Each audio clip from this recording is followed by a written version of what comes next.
It's difficult to understand how such a massive vessel could just disappear off the face of the earth. Planes vanish without a trace. We were absolutely astounded. We said, how could 5 of our planes be missing? It's one of the most legendary stretches of water on the planet. Instantly, these long lines formed all around the airplane, and I looked back, and I watched the tunnel collapse. Some claim strange forces are at work. Others say it is nothing more than a myth. I don't believe there's anything mysterious going on in the Bermuda Triangle.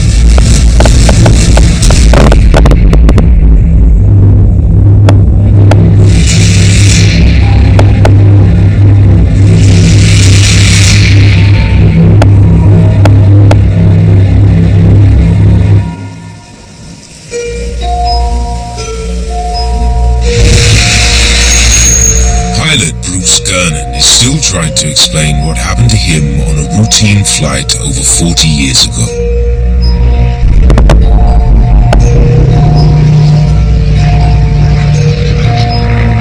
At exactly 3 o'clock in the afternoon, we lifted off. I was flying with my dad, and we also had our business partner, Chuck Lafayette, in the back seat. I'd made this flight at least a dozen times before, in the same airplane. Pilots make routine flights over this area of the Atlantic Ocean every day. But Gernon claims there was something different about this trip. It was around 1,500 feet overcast with a light mist. So I climbed to 1,000 feet and started heading on our magnetic course toward Bermuda. From there, Gernon plans to fly northwest into Palm Beach International Airport. The estimated time of arrival in Florida is 4:20 p.m. The first unusual thing that we noticed was a strange lenticular-shaped cloud that was a few miles offshore of Andros. It seemed to be hovering about 1,000 feet above the surface, and it was directly in front of our flight path. Gernon pushes his plane to 321 kilometers per hour and heads for a patch of clear sky. I was ascending at 1,000 feet per minute. The cloud appeared to be ascending at the same rate as me. When I looked to the sides of me, I couldn't believe what I saw. This tiny cloud had expanded into a giant sickle-shaped squall. Another massive storm is developing in the distance. Gernon is trapped.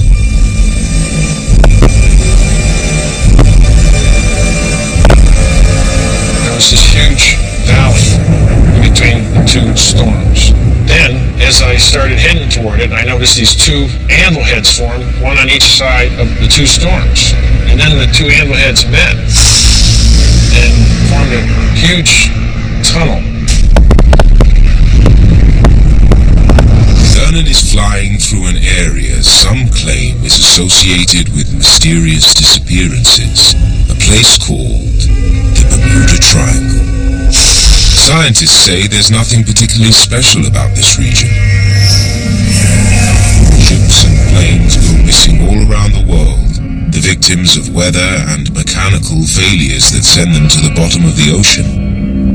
But some are convinced that here, something more mysterious is to blame. Michael Preisinger lived in the heart of the Bermuda Triangle for 2 years. In my research, I found at least 50 unsolved cases. And who knows how many cases exist above and beyond those that are known.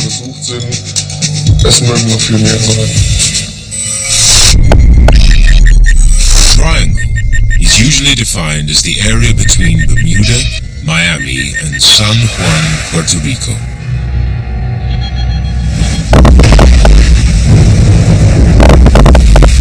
The region is prone to bad weather and covers some of the deepest areas of the Atlantic Ocean. Meteorologist David Paris has studied weather effects for 25 years. He agrees with most scientists that bad weather may explain why many planes and ships vanish without a trace. If you looked at Lloyd's of London, who usually insures a lot of these ships, they will tell you is that the losses that are experienced in the Bermuda Triangle area is no different than any other area of the world. Period.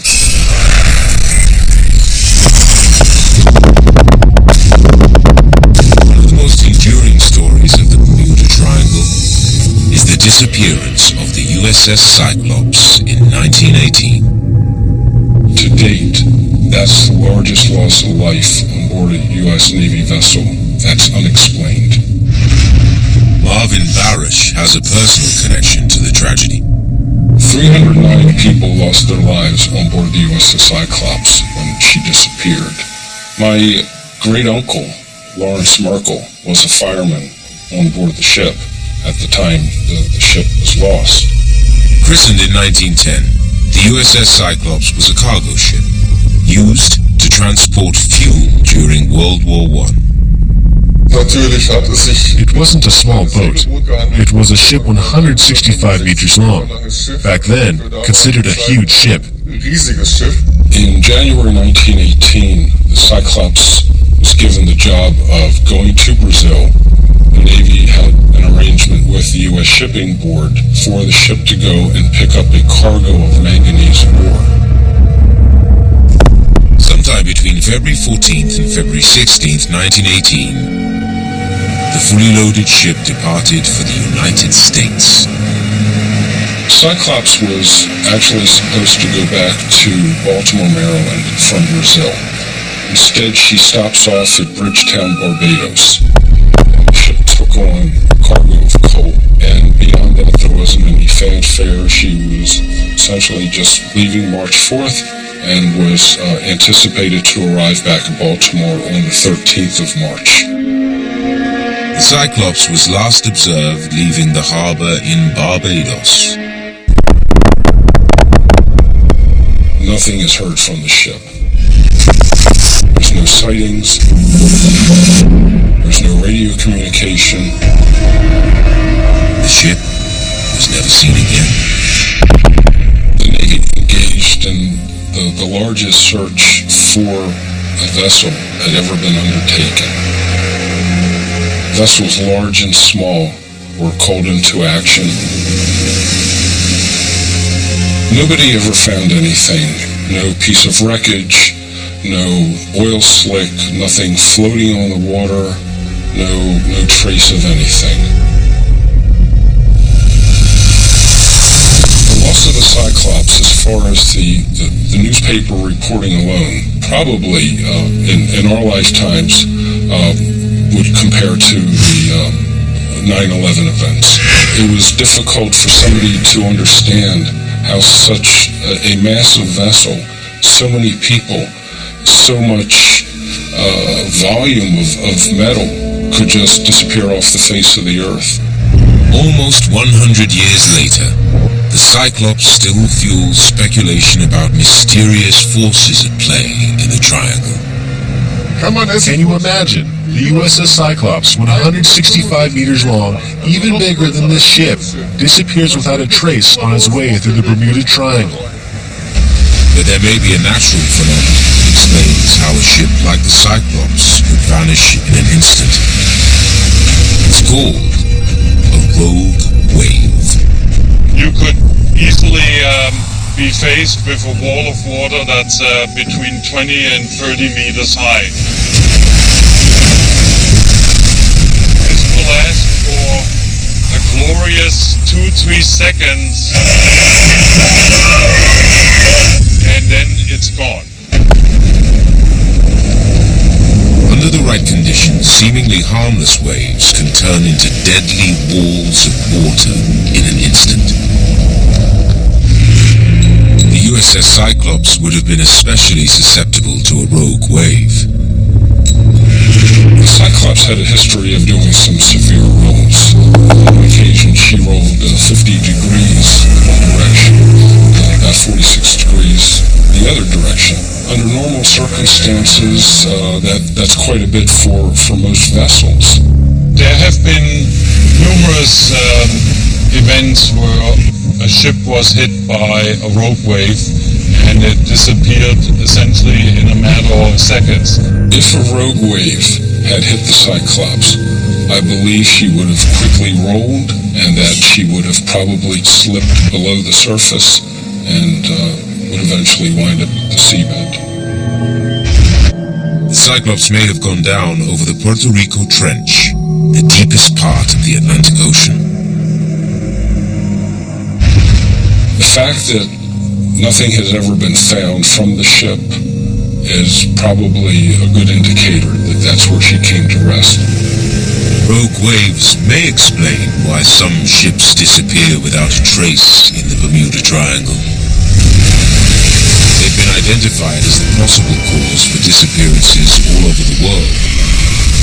Some speculate the phenomenon was behind the sinking of the Ocean Ranger, 314 kilometers off the east coast of Canada. It was one of the largest semi-submersible oil rigs on the planet, built to withstand the most punishing weather. But on the evening of February 14th, 1982, huge waves slammed into the rig. Within hours, the massive vessel had sunk to the bottom. All 84 men aboard lost their lives. The ocean is a very unforgiving mistress. You head out to sea and people never hear from you again. Rogue waves certainly can't explain the events unfolding in front of Bruce Gernon high over the Bermuda Triangle. In 1970, he claims he was trapped between two storms with a strange hole in the clouds as his only escape route. I went to full power as I dove down, aiming for the center of the tunnel. Instantly, these strange lines formed all around the walls of the tunnel. At the same time, I felt this strange sensation. I was zero gravity. But this had a different feeling to it. It had a feeling of also hydroplaning, like I was skidding forward. I didn't dare get off course, not even a fraction.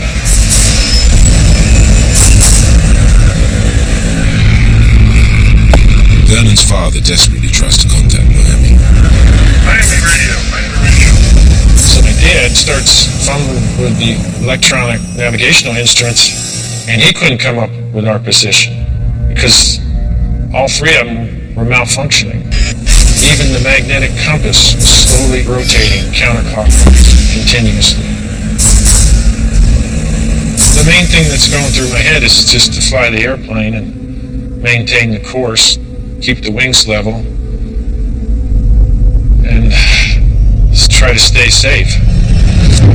Vernon's claimed navigational problems are similar to those described in the most famous of all Bermuda Triangle mysteries, the case of the lost Navy squadron known as Flight 19. The most peculiar thing about Flight 19 is 5 American Navy planes disappeared without any trace. We don't have all the answers for Flight 19. It sits there rattling around in the back of our minds. What happened? What happened? What happened to Flight 19? We don't know. Almost 25 years to the day before Bruce Gernon's flight, the 14 men of Flight 19 prepare for a mission over the same waters. A 5-plane squadron departed from Fort Lauderdale on a short bombing practice. Flight 19 was an absolutely routine mission. Retired U.S. Navy pilot instructor, Lieutenant David White, was a senior flight instructor at the base. He was training pilots on the ground the day the planes of Flight 19 disappeared. was the beginning of my naval career. And there's me. I think there's an explanation for everybody that disappeared out there. I don't think that there's a mysterious force disrupting compasses and so forth. The squadron was flying the TBM Avenger bomber. The Avenger was really a tried and true airplane. It was a steady airplane, and we never had any problems with it. Flight 19 is cleared for takeoff at 2:10 in the afternoon under partly cloudy skies. The flight went out to what we call the Hen and Chicken Islands. It was about 60 miles east, and they dropped miniature smoke bombs on a sunken freighter that was out there. At around 3 o'clock in the afternoon, the Fort Lauderdale Tower picked up conversations from the Flight 19 crew. I've got one more bomb. The squadron was expected to proceed due north towards the island of Great Sail Cay. Most flight instructors on the base knew the mission by heart. I could fly that route without a chart even. I knew that pretty well, and I knew where the checkpoints were, so that I knew that we were supposed to be over a certain little island at a certain time. Almost 2 hours into the flight, a panicked voice comes over the radio. The squadron is lost. Cannot see land. You seem to be off course. The squadron leader announced that suddenly he has problems with the compass and doesn't know exactly where he is. Powers, what does your compass read? What does your compass read? I don't know where we are. Must have gotten lost after that last turn. Another pilot in the area tries to contact the squadron leader. This is FT-74. Please identify yourself so someone can help you. Do you have Miami or someone turn on their radar gear and pick us up? I'm sure now neither of my compasses are working.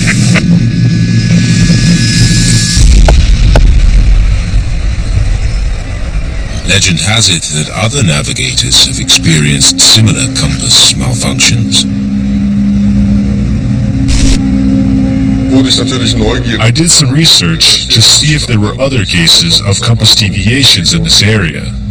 I quickly found that Christopher Columbus reported compass deviations in his ship logs 500 years ago. Malfunctions like these have been reported by airmen and sailors the world over.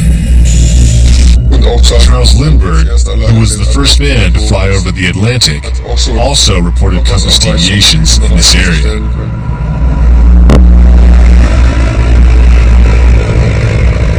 Charles Lindbergh's compass was slowly spinning counterclockwise, just like mine. And he was only like 30 miles away from the same spot that I was. Some think deviations similar to these may have caused the commander of Flight 19 to second-guess his location. He radios that he has lost his orientation and may be located somewhere over the Florida Keys. I'm trying to find Fort Lauderdale, Florida. We're over land, but it's broken. I'm sure I'm not in the Keys, but I don't know how far down. But the Keys are over 250 kilometers away from their assumed coordinates. Flight 19, your transitions are fading. Something is wrong. What is your altitude? I am lost. Do you read me?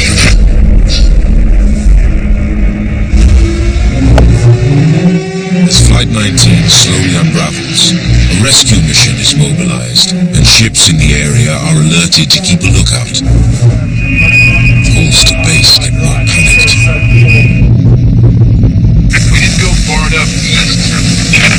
We may have to ditch any minute. I suggest fly until we run out of gas. Afterwards, radio communications get more and more faint, and this was the last thing you heard from the planes.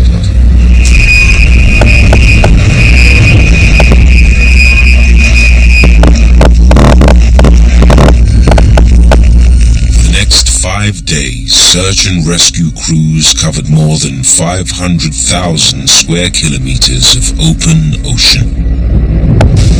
We were searching for debris that had broken up from the airplanes. We felt that that is really all that we could look for, but we didn't find anything.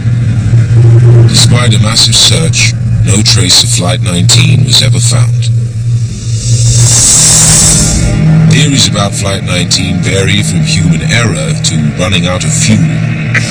Miami, can someone turn on the radar gear and pick us up? The weird thing is, every pilot training down there knew it was sort of a standing rule. If you get lost, fly west. Faulty compass readings could have caused the squadron to fly out to sea instead of returning to land. Keith, can you place the aircraft on runway 8 right in Miami, please? Okay, 8 right coming up. Over 60 years later, pilot Greg Darrow is retracing the steps of the lost squadron in a state-of-the-art flight simulator.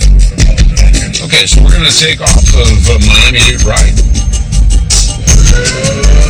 This full flight simulator just really fits. It is just like flying the airplane. The number one thing we use this device is to teach pilots to trust our instrumentation. Pilots have to trust what they're seeing and believe what the aircraft is telling them instrumentation-wise versus what they're feeling. Today, aircraft like the 747-400 have state-of-the-art navigational systems. Too low, terrain. Pilots can track their position down to the meter. An older aircraft, the pilots must spend more time trying to determine where they're at by focusing on what the instrumentation is telling them. Using only the basic instruments available to the pilots of Flight 19, Darrow will test the theory that malfunctioning compasses could have doomed the mission. At that time, they had a turn and slip indicator, they had a gyroscopic compass, and they had an attitude indicator and an altimeter. Each plane has two compasses, a gyroscopic compass powered by the engine and a magnetic compass guided by the Earth's magnetic field. Failure of one of these could create confusion. So, Johan, could you fail that compass for me? I'm looking down here, I'm thinking I'm flying on a heading of 050, 045. But look at what my wet compass is saying. My wet compass is saying now that I'm already 30 degrees off of that heading and growing. To replicate what Flight 19 reported, they knock out both compasses. Now your reference to north, south, east, and west is greatly diminished, and you'd have to try to reference the sun. You'd have to try to reference a piece of land. At that point, you're in some real trouble. I'm sure now that neither of my compasses are working. With the sun going down over the open ocean, Flight 19 was doomed. It's very easy to imagine the flight being intercepted by one of those storms that pops up frequently in those areas and then flying further out into the Atlantic and disappearing. I've flown in and out of the Bermuda Triangle throughout my career and have never had an incident or anything strange happen. The U.S. Navy doesn't even recognize the Bermuda Triangle as an official designation and agrees there is nothing out of the ordinary going on.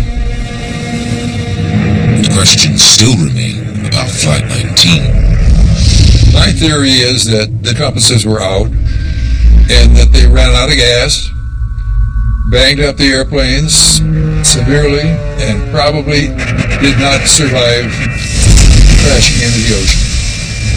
While most label the disappearance of Flight 19 as nothing more than a tragic accident, it was the single most important event in perpetuating the myth of the Bermuda Triangle.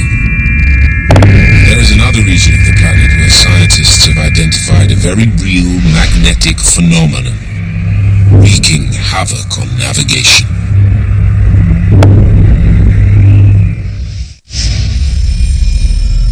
In In 1958, Dr. James Van Allen detected a strange weakness in the Earth's magnetic fields 200 kilometers over the planet.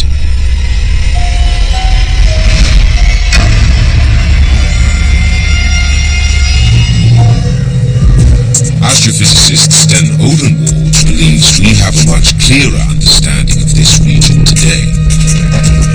The orbits of satellites over time were able to map out that this is a region of space in orbit around the Earth where computer systems had more flaky behavior. It's called the South Atlantic Anomaly, and it stretches from the west coast of South America all the way to Africa. With satellites that orbit through that, the satellite operator has to be very careful and monitor the satellite condition to make sure that the satellite isn't acting in an anomalous way. Astronauts passing through the anomaly see strange flashes of light. Computers sometimes crash. And spacecraft flying through the anomaly are bombarded with radioactive materials. These things, when they slam into circuit boards and human tissue, can cause genetic defects. They can cause binary data to be scrambled. Over 50 years later, NASA is still dealing with the effects of this dangerous patch of space. But there is no evidence that the same physics are at play in the Bermuda Triangle. As scientists, we know that there are sweet spots on the Earth, but when you get near the Bermuda Triangle latitudes, there's simply nothing there. It's actually a fairly boring place in the magnetic field of the Earth.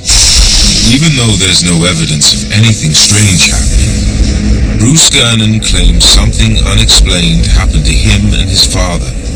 Flying through a tunnel of clouds over the Bermuda Triangle, he and his father can't figure out their position. Radar? What do you mean you don't have us on radar? He was raising hell, and I could see he's like going into a state of panic.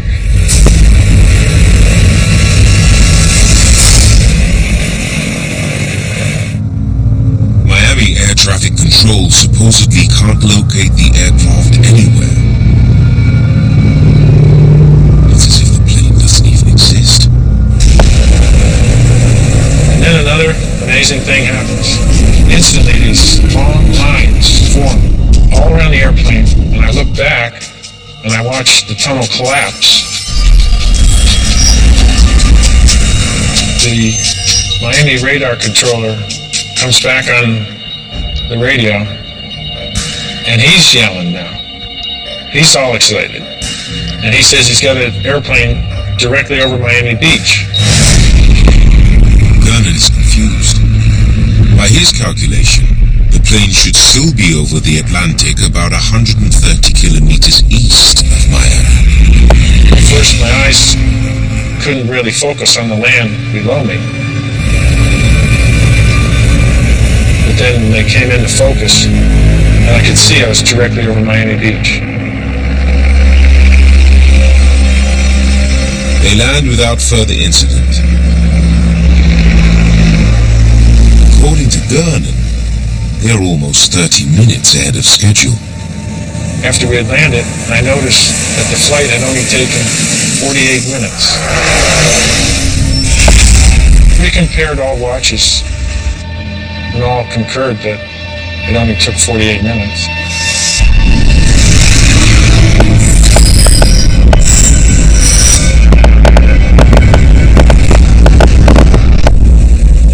Gernon claims he traveled about 400 kilometers. That translates into an airspeed of over 500 kilometers per hour. Impossible for the aircraft he was flying.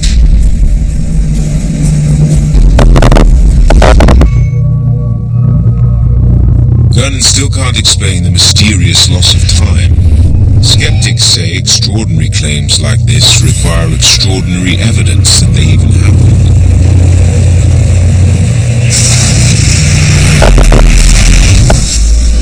David Paris has devoted hundreds of hours trying to explain Gernon's story.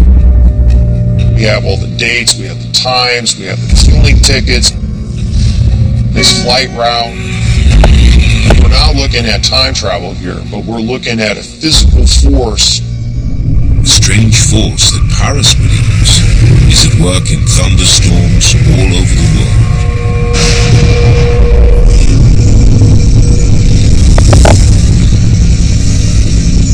We have antimatter being generated in these clouds. You have electrical fields being generated, and suddenly the whole voltage and amperage is getting totally out of hand. Get all these things in just the right order, and you got yourself an incredibly powerful storm. Paris believes these storms are so powerful that they can cause in the fabric of space. A phenomenon he claims could explain what happened to Bruce Gurney. Most consider Paris's claims difficult to believe. If these storms were generating enough energy to affect space and time, satellites would have detected it. Even if they lasted for only a millisecond or so, such an event would be easily recognizable by satellite instrumentation, and nothing like that has ever been observed. While scientists have discounted Paris' theory about space war, they have found that some thunderstorms generate enormous bursts of energy. In 1994, a satellite probing deep space made a very surprising discovery. We're looking out into the universe to find gamma ray sources, but then they realized some of those sources were actually coming from the Earth itself. Gamma rays, the most powerful bursts of energy in the universe, coming from certain types of thunderstorms on our own planet. We saw all manner of amazing phenomena going on that reached all the way up into the stratosphere, some 50 to 60 kilometers above the top of the lightning storm. We know, for instance, that there are these things called supercell lightning storms. These are very, very intense, large systems. They actually produce pairs of electrons and antimatter electrons, which then combine to produce gamma ray bursts. And those gamma ray bursts we can actually see in space. Paris' theory hinged on the idea that this power is multiplied when two storms converge. When you get two thunderstorms that go side by side, each one of these are generating a current flow. And when they cross, they form a hole. Paris still thinks this phenomena could explain the tunnel Gurnon claims to have encountered in 1970. He may be the only researcher to believe this theory. He's determined to collect the data to prove it. Bruce! Hey, how you doing? Hey, it's good to see you again. Today, Paris and Bruce Gurnon are teaming up to search the skies, looking for conditions similar to those Gurnon claims he saw in 1970. Pilot Richard Marks has agreed to fly them. How close do we want to get? I would advise not any closer than 10 miles. Only because a lot of gamma ray emission, if we're flying at 6,000 feet, we're going to need to be cautious. The outer bands of Tropical Storm Debbie are just starting to hit the west coast of Florida. We've got tops up here to about 52,000 feet. We got one off of Key West at 63. And these are the kind of thunderstorms that we want to kind of go after. What we really want to do is try to go where there's two cells close to each other, and they're both expanding. If they form an hammerhead on the top, it'll meet on the top, and then a tunnel will form in between the cells. This one piece of equipment that we have will kind of allow us to target close to the thunderstorm. It's a gamma ray indicator. This can allow us to pinpoint our target, which is an opening, a tunnel that would be formed by the intense thunderstorm activity. This thing's drawing a lot of energy.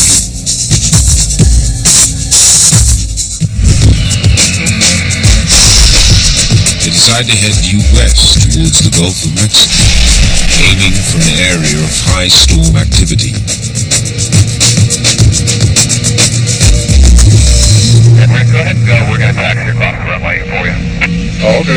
This is a DC magnetometer.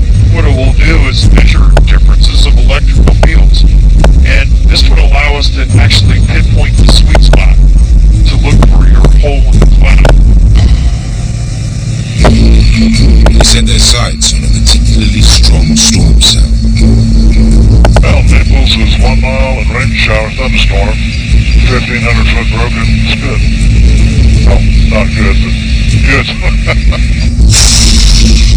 While Paris believes these storms can initiate a rip in the fabric of space, more logical explanation, Gernon simply flew into a storm, became disoriented, and lost track of time. Many times you can misinterpret the visual cues you see out the window.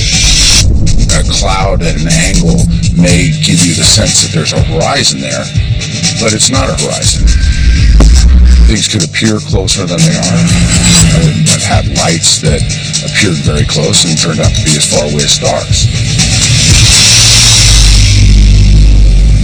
The conditions over South Florida are beginning to deteriorate. As it's pushing across here, there are a lot of excessive amounts of water vapor. The air is extremely unstable. A thunderstorm is brewing. The FAA wants to know why they are flying in such dangerous conditions. Number 27 with Lima, the intent of today's flight is storm chasing. Yeah, this is northwest of TNT. Are you going to be operating inside 20 miles of that thunderstorm? Within 10.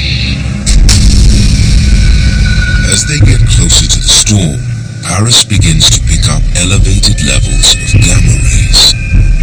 See how it's building up here? Got 12 gamma rays. Bar graph's still going up, huh? Energy's increasing as we are approaching these thunderstorms. These storms are quite large, so they're all kind of mixing together. I'm headed right for what I call a saddle. You got two storms. There's a low depression in between it, no activity. Is reflected on the radar, but sometimes it can be quite prevalent in there. And you see like a valley in between some cells? Absolutely. Can we run parallel to that so that we can get a look outside on the side windows here? Once again, they get a warning from air traffic control. Number 27 with Lima, we've had reports earlier today of lightning and icing inside those storms. They may be producing some hail, which can be expelled up to 20 miles out. Just about to approach the edge of that precipitation band. Okay, I guess it's time to start looking for any kind of holes. Yeah. I can see visually a gap. The conditions are similar to what Gernon claims he saw before the tunnel formed in 1970. Gamma rays are increasing here. We're up to 16 now. We've got lightning off to the left. Which way you want to go?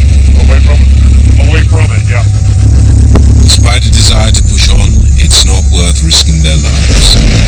They call off the expedition. If we would have gone another mile towards the top of that cloud, we would have got hit. And that kind of voltage could be disastrous, not only knocking out the equipment, could damage an engine. In many cases, it blows the wingtips off the airplane. So we've got as good as we're going to get. They managed to capture data, but gamma ray readings from today's expedition are nothing unusual. Levels match those taken by NASA in storms all over the planet. Astrophysicist Sten Odenwald has dismissed any notion that gamma radiation could be the reason some ships and planes go missing in the region known as the Bermuda Triangle. And there's absolutely no doubt that something strange is happening in another part of the world, high above the Earth's surface. Some satellites report memory upsets and device flash-ups in their computers. It's a well-known effect. It's been measured for several decades now and mapped out very accurately. Unlike the Bermuda Triangle, this is one of Earth's proven oddities. NASA has discovered an area of weakness in the magnetosphere surrounding the planet. The magnetic field of the Earth is created by currents that flow in the core of the Earth. The shield protects the Earth from solar radiation. Solar particles are charged, and so once they meet up with Earth's magnetic field lines, they flow around and get sort of vented out the backside and tend to avoid Earth's atmosphere. If these particles were to directly collide with Earth's atmosphere, Earth would start to lose its atmosphere. That's probably what happened to Mars, which doesn't have a magnetic field and has almost no atmosphere left after all these billions of years. Scientists have learned that the magnetic field protecting our planet is weakening. Over the last 100 years, the strength of Earth's magnetic field has declined by about 1% or so. And this decline has been very steady for several hundred years. In the South Atlantic anomaly, the process is happening 10 times faster than the rest of the planet. As the magnetic shield continues to weaken, modern life as we know it may be in jeopardy. It looks to be the largest natural disaster that the country could face.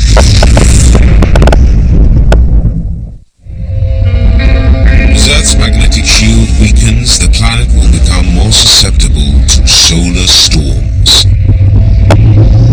It helps the atmosphere protect itself from incoming particles from the sun and elsewhere, which is sort of a side benefit of having a magnetic field on a planet.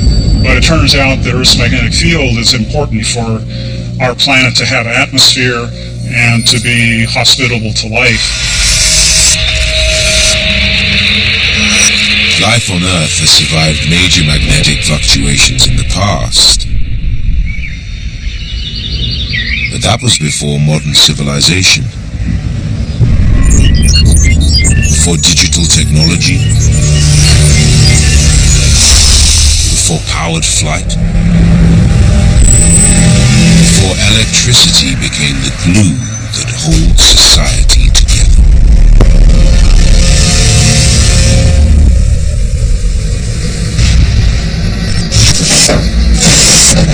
John Kappenman has advised the U.S. government on how to safeguard the electrical system from solar storms.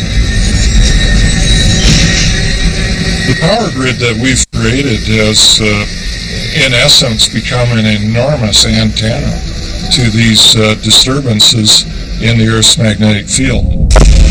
In the past, the Sun has ejected blasts of energy 10 times the size of Earth. Experts like Kappenman believe it's only a matter of time before the Earth is hit by one of these massive storms. These are the equivalent of electromagnetic hurricanes that can fall across the entire planet. We now understand pretty well what the impacts can be like.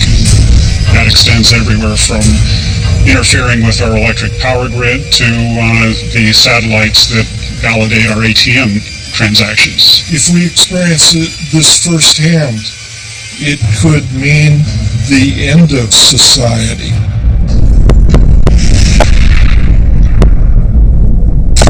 Power grids could crash all over the world. If you take electric power supply away, virtually all other critical infrastructures will either immediately or within a short period of time also collapse. Within a matter of just a few hours, all drinking water systems, all perishable foods, perishable medications. We could be experiencing as a country in excess of 1 million fatalities within the first week or less after a widespread long-term power grid blackout. The events that unfolded at the Fukushima nuclear power plant very much fit a scenario that could unfold for a severe space weather event. In the case of a global event, There's something like 400 of these nuclear plants located throughout the world. There's a very thin veneer between order and chaos. If you lose electric power supply, you begin to lose the order that is brought to society. Experts like Kappenman are convinced it's a case of when, not if. In a sense, we're somewhat playing a game of Russian roulette with the sun.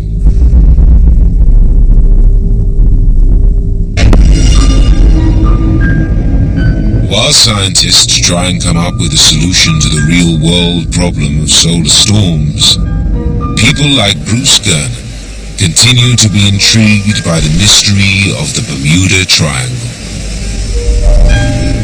Right after the event took place, I wasn't able to really comprehend what happened. And neither were my passengers.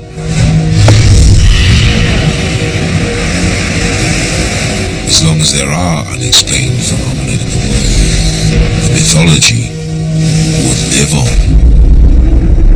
We do need a sense of the mysterious. Humans have always had that, from as far back as you want to go in the written record and beyond. I think it's a lot easier to put a label, such as the Bermuda Triangle, as the prime suspect for any kind of crime or any kind of loss.